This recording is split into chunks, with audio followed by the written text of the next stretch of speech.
conversation, but I don't like memorized speeches. You know, I find though that most of our visitors have no idea of the length of time of our union. And I suppose that is because most of our portraits have been painted in these later years of the presidency. And of course we are depicted as we are now, old people, hurtling ever closer to our 70, the general and myself.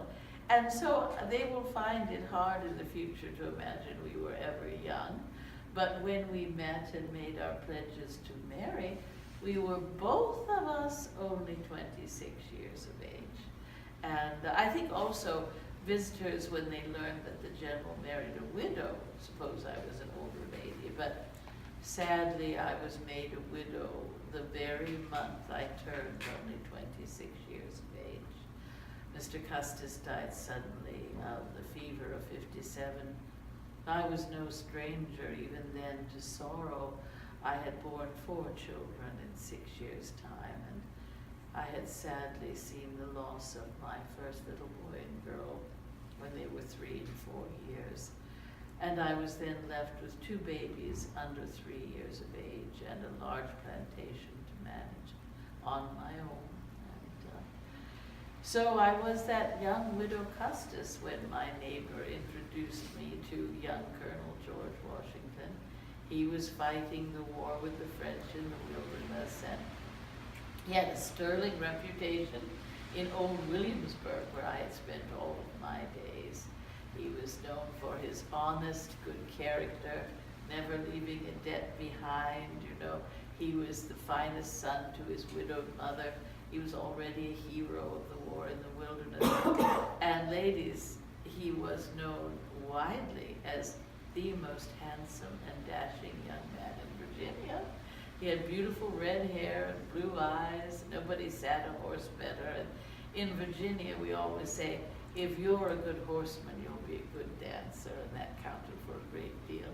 And I always say the general was born cast in a heroic mold in frame as well as character, very tall and fine.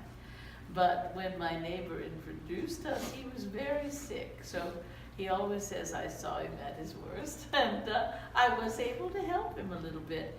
You know, in Virginia, we ladies are taught not only that we have to know every task required to feed a family, to clothe a large family, but we are also taught to be family doctors.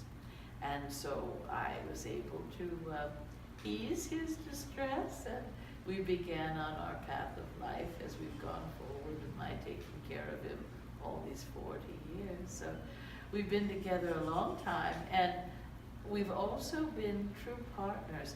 Most of our visitors have no idea that I've been with him as much as I have. When the war came, I was able to go and nurse our brave soldiers.